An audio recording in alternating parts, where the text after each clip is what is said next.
Palang Merah itu, Palang Merah Indonesia maksudnya, itu lahirnya tanggal 3 apa tanggal 17 sih?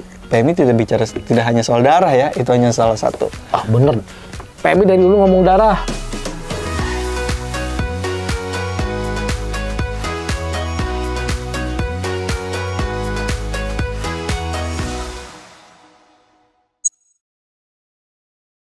Assalamualaikum warahmatullahi wabarakatuh. Salam kebajikan, namo buddhaya, Om Swastiastu. Salam kemanusiaan. Kembali lagi berjumpa dengan saya Irfan. Bukan kembali lagi sih, sebetulnya ini perdana. Saya di Sanda Talks. Obrolan siap melayani Anda. Edisi spesial HUT PMI ke 77. Saya nggak sendiri, Sobat PMI. Di samping kiri saya sudah ada pejuang. Pejuang 45. Pejuang 45 ya. Siapa? Mau kenal? Langsung aja. Oke, sahabat PMI, salam kenal. Yang belum kenal, yang sudah kenal, selamat jumpa lagi. Saya Indra Yugasara dari Markas Pusat PMI. Di Markas Pusat saya mendapat kepercayaan sebagai diseminator.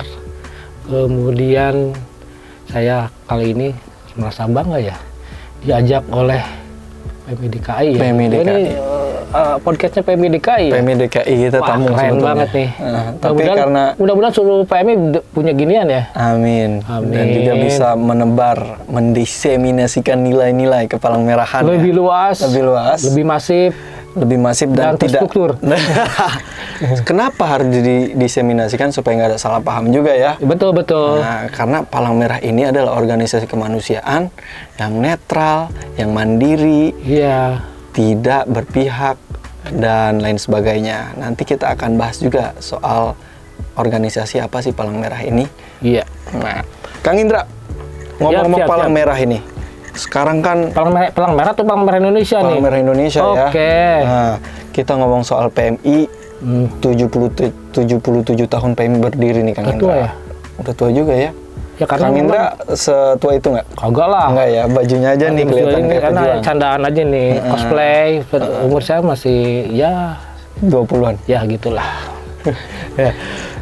Ya karena memang PMI itu 77 memang sudah tercatat sebagai organisasi terbesar dan tertua. Tidak ada yang mengalahkan yang mendahului pendirian dari PMI. Betul. Nah, kemarin ini sempat ramai Kang Indra, sepekan belakangan ini. Ada yang banyak yang bertanya di media sosial kita. Ya, seru juga itu ya. Iya, Palang Merah itu, Palang Merah Indonesia maksudnya, itu lahirnya tanggal 3 apa tanggal 17 sih? Nah, itu tuh. Ya memang ada misinformasi sebenarnya ya. Jadi saya lihat di status atau ada yang mengucapkan juga ya Mas Irfan ya. Ada yang tanggal 3 mengucapkan hari lahirnya PMI ya. Padahal memang ada di tanggal 3 itu momentum atau sesuatu yang terjadi sebenarnya Mas Yang Irfan. berkaitan dengan Palang Merah Indonesia. Iya, ada karena ada ketika pendirian PMI itu ada rangkaian waktu yang yang menjadi momentum pendirian.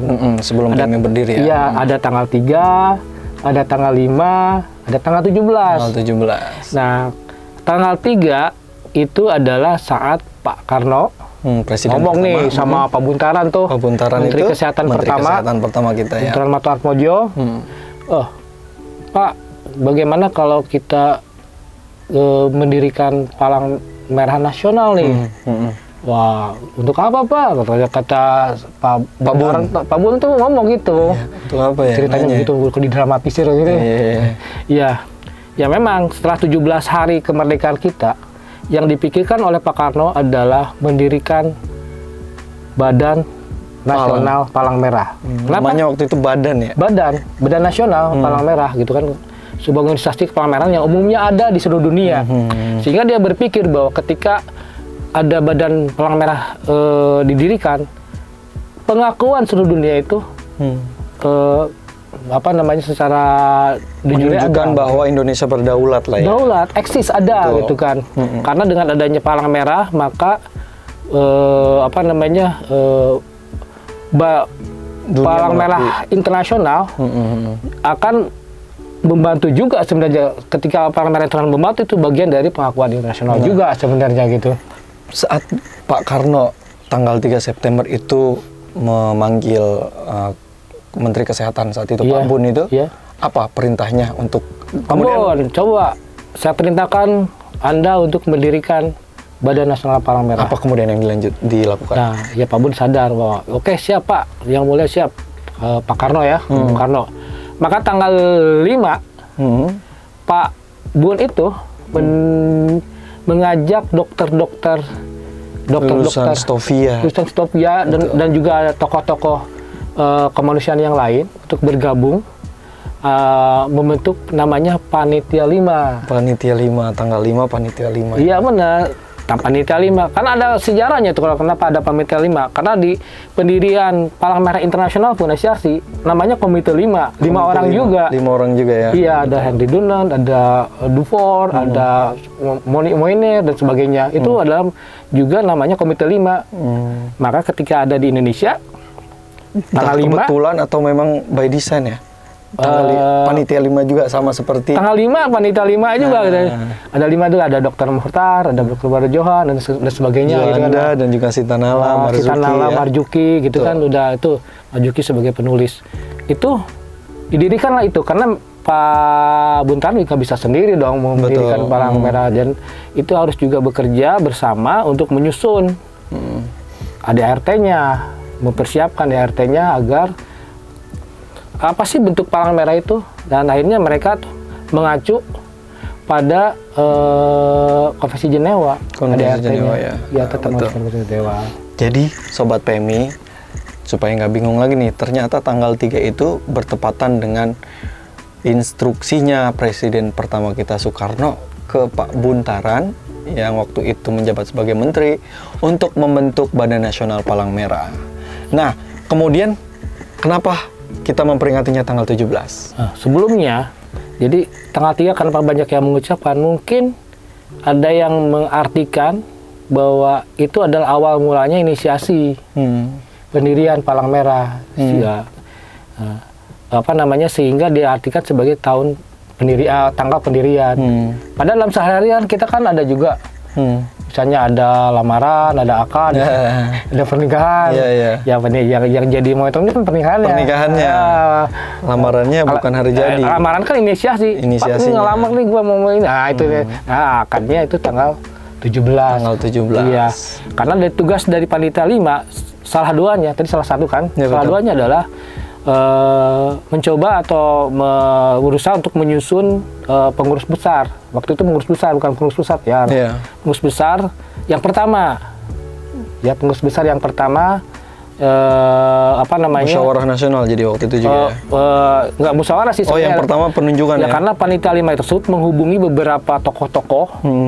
Tokoh-tokoh kan belum ada musyawarah dong, karena ADART belum juga disahkan kan.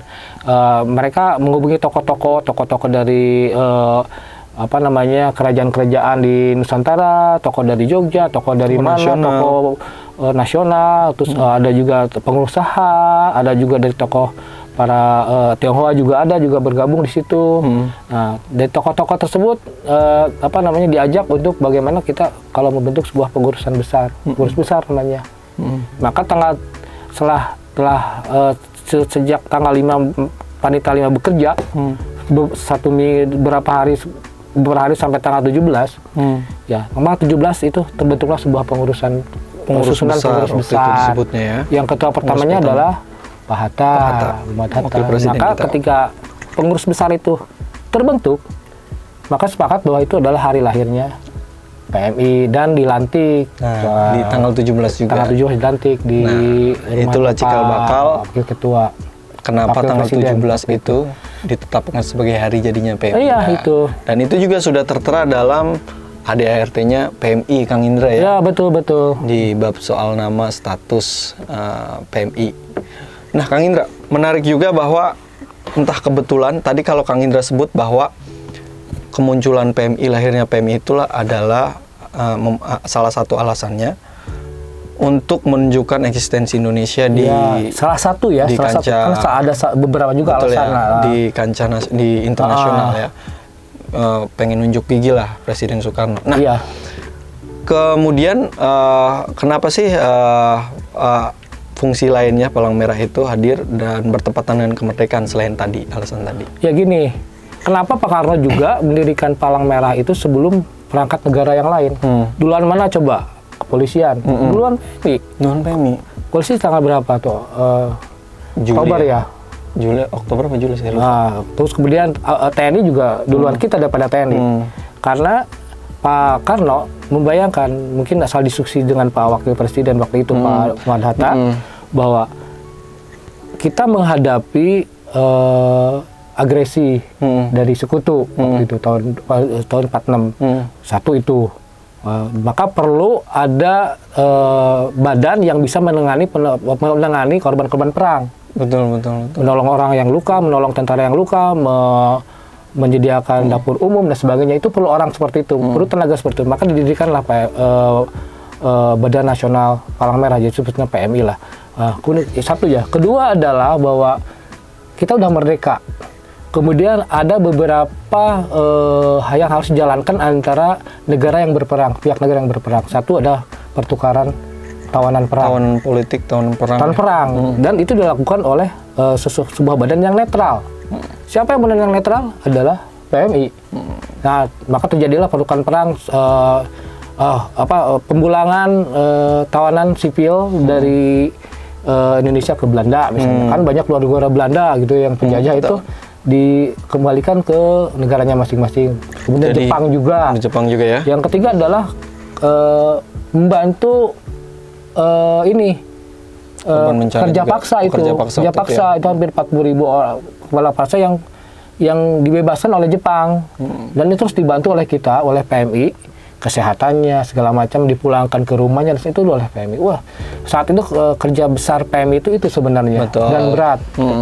Nah, tadi bahwa PMI itu lahir tidak sekedar untuk menunjukkan eksistensi, tapi memang ada tugas mulia yang lain ya. Iya, Pak Karno memandang perlu bahwa ini ada nih korban yang harus dibantu, ini ada nih akibat dari perang yang mesti diselesaikan. Nah, PMI, kenapa sih PMI itu dipercaya sebagai lembaga kemanusiaan, netral, independen, imparsial? Ya dari awalnya memang karena ini ada kaitannya nih. Sejarah panjang. Sudah berapa ratus tahun PMI berdiri, sejak tahun 1863 kita ada di Palang Merah ya maksudnya. Nasional. Itu sudah berapa ratus tahun dan tetap dikenal sebagai organisasi yang netral, independen. Nah, itu menolong sesama tanpa memandang ras, warna kulit dan sebagainya. Itu menjadi trademark. Menjadi sesuatu yang memang wajib dilakukan oleh semua komponen di Palang Merah. Jadi namanya disebut prinsip dasar gerakan internasional Palang Merah. Sobat PMI ada yang hafal nggak berapa nih? Nah, ada 7. Jangan disebutin lah. Ya, udah pada hafal nih. Tapi sebenarnya yang menjadi utama adalah yang kemanusiaan, kemandirian. Itu prinsip utama yang... Ya, itu sebenarnya. Yang lainnya adalah prinsip organisatoris. Karena misalnya kesatuan, itu organisatoris. Gitu. Dan pelaksanaannya kemanusiaan, kenetralan, kesamaan. Gitu kan. Itu menjadi dasar yang menjadi bagaimana Palang Merah itu bekerja di seluruh dunia. Di seluruh dunia. Tidak ada bedanya. Di PMI, Palang Merah di Eropa, Palang Merah di Amerika, di Afrika, itu sama. Gitu. Jadi kerjaan sama sehingga menjadi sebuah prinsip yang memang menjadi landasan ketika kita bekerja di membantu sesama. Baik. Nah, Kang Indra, ini kita tadi membahas cikal bakal PMI dari mulai penunjukan Pak Karno untuk perintah Pak Karno ke Pak Bun, dan juga kaitannya kemunculan PMI dan kemerdekaan Indonesia. Iya. Nah, kita coba bahas sedikit soal 77 tahun PMI ini. Kang Indra memaknainya seperti apa 77 tahun PMI? Ya, sebenarnya tidak hanya lihat usia lah. Di PMI walaupun 77 tahun umurnya, tapi isinya di dalamnya tentu ada anak muda, tentu ada yang remaja, tentu ada yang memang segala usia ada, dan itu harus menjadi sebuah kekuatan bersama untuk membentuk PMI yang memang berkarakter. Karakternya apa ya? Prinsip dasar itu. Karakternya apa ya? Selalu membantu sesama gitu kan, kayak gitu. Nah, sebenarnya ya tidak harus memandang itu kita 77 tahun, tapi bagaimana kita selalu bekerja sesuai dengan prinsip dasar tersebut, sehingga PMI tetap dipercaya oleh semua pihak. Itu, dan itu perilaku dari anggota atau dari keluarga besarnya PMI itu sangat fundamental, sangat apa ya, mempengaruhi lah image PMI tentang itu. Nah sebenarnya yang Mas Irfan yang merusak ataupun yang mengancam kenetralan, keberpihakan itu adalah kita juga sebenarnya, Mas Irfan. Benar. Nah, itu dia. Jadi gimana cara menjaganya tuh, Kang? Kita harus benar-benar menjaga, misalnya. Nggak cuma sekedar dihafalin nih Sobat contoh PMI aja, ya? misalnya ada pengurus PMI misalnya ya. Jadi pengurus PMI, kemudian dia juga di luar menjadi tokoh politik. Bagaimana dia membedakan atau bagaimana dia bisa menempatkan diri, karena image itu yang harus kita pisahkan ya, ada demarkasi, garis tegas gitu. Nah, itu salah satu contohnya. Itu sebenarnya pelaksanaan implementasinya seperti itu. Betul. Ya tidak hanya misal kita nolong ke siapa aja, ya memang udah pasti kita nolong ke siapa aja, ya. Kita hanya memandang dari sisi kemanusiaan misalnya. Tapi dengan sikap-sikap kita di dalam juga perlu untuk kita resapi bahwa ternyata kita juga yang menyebabkan PMI tidak dipercaya oleh satu pihak misalnya. Gitu. Prinsipnya ada, tinggal dilaksanakan dan juga dipegang teguh. Namanya prinsip harus dipegang teguh, Kang Indra ya. Jangan hanya dihafalkan, tapi memang itu menjadi tidak disadari way menjadi of life mungkin ya. Ya, way of life. Tidak disadari menjadi perilaku sehari-hari gitu. Ya gitu. Kalau perilaku kebiasaan itu otomatis biasanya. Ya, otomatis. Bagus lah jadi kebiasaannya. Tiba-tiba bantu, tiba-tiba gitu. Tidak berpihak. Itu namanya prinsip. Sobat PMI, kalau Sobat PMI sendiri memaknai 77 tahun Palang Merah itu seperti apa? Palang Merah Indonesia ya maksudnya. Coba nanti Sobat PMI komentar di YouTube-nya PMI DKI. Nah, tapi kita belum selesai. Kang Indra, kita juga di 77 tahun ini merayakan atau ada selebrasi ya, hari jadi. Sukacita lah di markas dan juga mungkin di beberapa markas di PMI cabang lain. Kita ada lomba, kemudian juga ada tema yang kita kampanyekan. Oh, kita bicara tema loh, bagus tuh. Tema. Sobat PMI udah tahu belum temanya? Nah, kita akan bocorkan nih temanya. Tema kita kali ini apa, Kang? Terus tebar kebaikan. Terus tebar kebaikan. Walaupun selama 77 tahun PMI berdiri, ya kita memandangnya tugas-tugas PMI itu adalah kebaikan. Tapi kita juga mengajak komponen lain, pihak-pihak lain, masyarakat pada umumnya untuk bergabung menebar kebaikan untuk semua golongan ya, tanpa pandang bulu. Kemudian juga dengan 7 prinsip dasar kepalang merahan yang tadi disebutkan Kang Indra. Tebar kebaikan itu bisa dilakukan oleh semua loh. Ya untuk misalnya PMR di sekolah bisa saling bantu. Betul. Udah jadi contohnya anak PMR baik-baik, menolong gitu ya, ngasih kalau ada temannya yang nggak punya uang jajan, dia bagi-bagi gitu kan. Itu bagus gitu kan, tebar kebaikan. Jadi jangan hanya membayangkan sebuah potongan besar gitu kan, menolong korban bencana. Kalau anak PMR biasa gitu kan, di sekolah jadi contoh, jadi teladan. Untuk bisa menolong teman-temannya atau yang orang temannya yang celaka, dia kita tolong. Itu tebar kebaikan seperti itu. Di tingkat relawan ya udah pasti profesional relawan kita tuh. Udah terlatih, bisa melakukan hal yang memang dilakukan oleh orang ahli-ahli ya. Gitu kan, menolong di setiap segala situasi, bisa di bencana, di konflik, itu juga relawan itu tuh tebar kebaikan. Tapi yang menjadi makna besar dari tema ini adalah tebar kebaikan itu harus ditularkan ke semua masyarakat. Betul. Bukan hanya tugasnya Palang Merah. Bukan, itu semua orang harus bisa menolong, harus bisa berbuat baik dong ya. Semua. Itu tugas kita sebenarnya, itu yang utama. Karena kalau menolong kalau orang PMI mah udah biasa lah, tiap hari ada kerjaan untuk menolong itu. Tapi jangan hanya melulu orang seperti kita lah.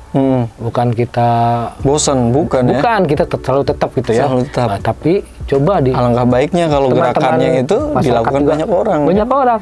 Karena untuk jadi orang baik itu harus jadi relawan PMI.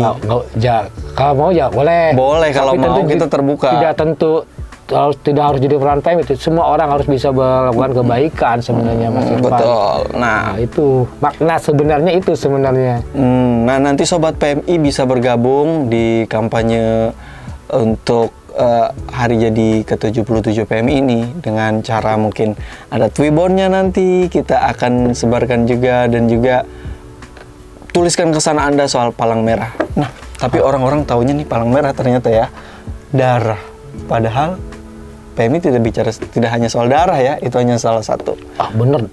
PMI dari dulu ngomong darah. Nah, kan kita PMI berdiri akibat perang kan ya? Betul. Palang Merah Internasional akibat perang.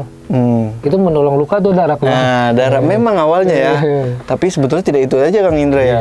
Kalau kita bicara soal undang-undang, tahu nggak Sobat PMI ini undang-undang yang mengatur soal kepalang merahan di Indonesia? Kang Indra tahu nih. Undang-Undang nomor 1 tahun 2018 tentang kepala merahan. Nah, jadi kita PMI itu sudah mempunyai payung hukum yang kuat berupa undang-undang. Gitu. Nah, apa aja yang diatur tuh Kang dalam kepalang merahan? Undang-undang tentang kepalang merahan. Ya, tentang organisasi, tentang lambang, tentang bagaimana kita mendapatkan dana, tentang bagaimana kita bisa diawasi oleh masyarakat. Betul. Itu di dalamnya. Juga yang utama adalah tentang tugas-tugas PMI. Itu ada di pasal 22 ya. Ada 8 poin untuk tugas PMI gitu kan. Di situ juga harus kita lihat bahwa memang PMI nomor satunya itu memang memberikan pelayanan darah. Nah, nomor satunya darah. Darah ya? Enggak sih, darah ya? Darah, nomor satunya pelayanan darah. Ya, salah.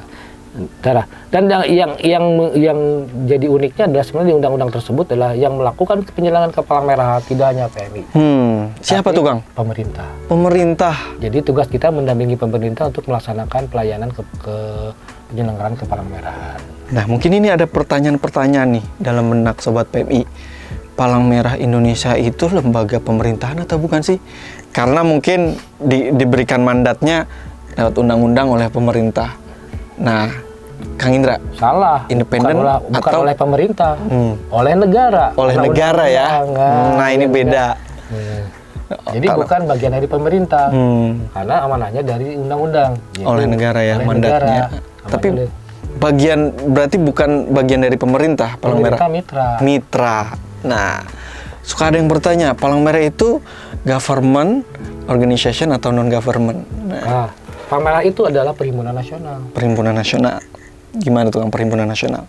Ya, perhimpunan nasional sesuai dengan yang disampaikan di undang-undang, adalah kita ada sebuah perhimpunan nasional yang terlepas dari ormas, terlepas dari yayasan, ini unik.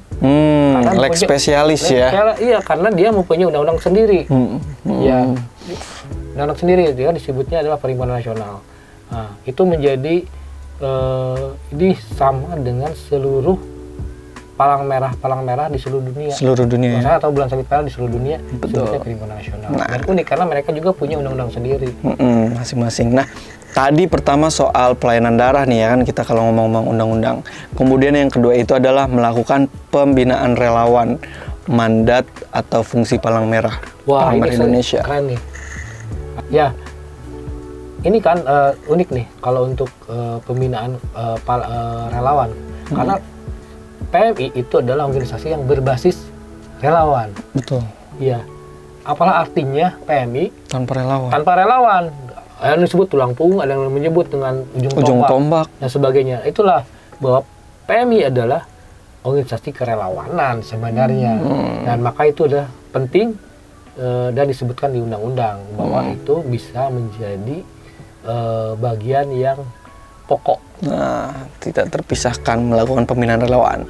Yang berikutnya nomor 3, mandat PMI adalah melaksanakan pendidikan dan pelatihan yang berkaitan dengan kegiatan kepalang merahan.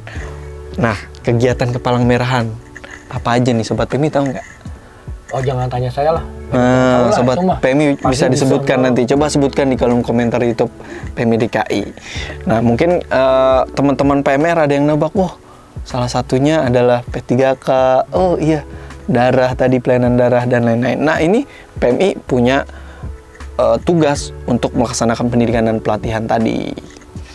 Nah, nomor 4 ya, Kang, ada menyebarluaskan. Mau disusun semua nih. Kita ini aja sedikit-sedikit. Menyebarluaskan, Kang ya. Menyebarluaskan informasi. Nah, itu tugasnya Kang Indra nih. Humas dong. Humas juga menyebarluaskan informasi bersama ya. Semua orang atau semua anggota atau semua yang keluarga besar Palang Merah, semua di sebuah komponen di semua tingkatan itu harus menjadi bagian dari penyebarluasan informasi. Harus jadi diseminator semua. Semua jadi diseminator. Nggak cuma tugasnya Kang Indra. PMI di dalam masing-masing. Agar PMI tetap dikenal oleh masyarakat sehingga masyarakat bisa mempercayai PMI, nah bisa membantu PMI baik menjadi relawan atau membantu pemikiran, juga bisa menjadi membantu ya berdonasi, menyumbangkan hartanya atau menyumbangkan segala macam apa yang mereka miliki, gitu kan. Itu menjadi bagian dari bersama membantu sesama. Betul, ya, baik. Gitu. Sobat PMI tadi adalah 4 ya, sebetulnya ada 8 ya, saya sebutkan aja nih. Kita jadi nanti kita episode ke ya, nanti Sobat PMI silakan, kita sengaja kasih 4 aja supaya Sobat PMI nanti cari tahu lebih dalam nih soal tugas atau mandatnya Palang Merah sesuai undang-undang di nomor 1 tahun 2018 tentang Kepalang-Merahan.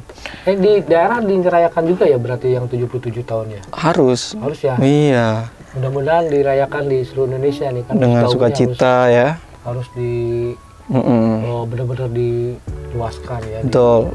Bagian dari diseminasi juga lah di perayaan ini. Nanti orang jadi tahu gitu kan bahwa ulang tahunnya atau hari lahirnya PMI itu tanggal 17 bukan tanggal 3 ya. Jadi gini. Udah masih ada waktu kan? Masih ada waktu. Jadi tanggal 3 ada inisiasi. Soekarno memberikan perintah kepada Dr. Buntaran Martawamojo untuk membentuk Badan Nasional Palang Merah. Pak Buntaran melaksanakan tugas tersebut dengan membentuk Panitia 5. Jadi Panitia 5 itu adalah kelompok orang yang mempersiapkan pendirian formatur lah Kang ya, formaturnya, formatur awam. Tugas Panitia 5 sampai tanggal 17 adalah membuat menyusun draft ADRT dulu, kemudian menyusun calon-calon anggota atau calon-calon pengurus besar. Ya, setelah siap maka tanggal 17 adalah hari di mana dilantiknya Pak Hatta menjadi ketua PMI pertama. Maka itu momentumnya seperti itu, sehingga tanggal 17 adalah hari lahirnya Palang Merah Indonesia. Tanggal 17 ya Sobat PMI. Ya. Nanti kalau ada yang nanya 3 atau tanggal 17, jawabnya tanggal 17 September. Baik Sobat PMI, nanti Sobat PMI bisa follow untuk tahu lebih banyak informasi atau video-video menarik lainnya terkait Palang Merah atau seputar saran atau tips mungkin di kanal YouTube-nya PMI DKI. Namanya apa tuh kanalnya? Di PMI DKI. Nah, nanti coba cek dan juga nanti di sosial medianya silakan dicari. Terima kasih Sobat PMI sudah bersama kami di Sanda Talks, obrolan siap melayani Anda. Saya Irfan, mohon maaf apabila ada salah kata. Saya Indra, semoga obrolan kita di podcast ini bermanfaat. Selamat ulang tahun ke-77 Palang Merah Indonesia. Terus tebar kebaikan. Salam kemanusiaan.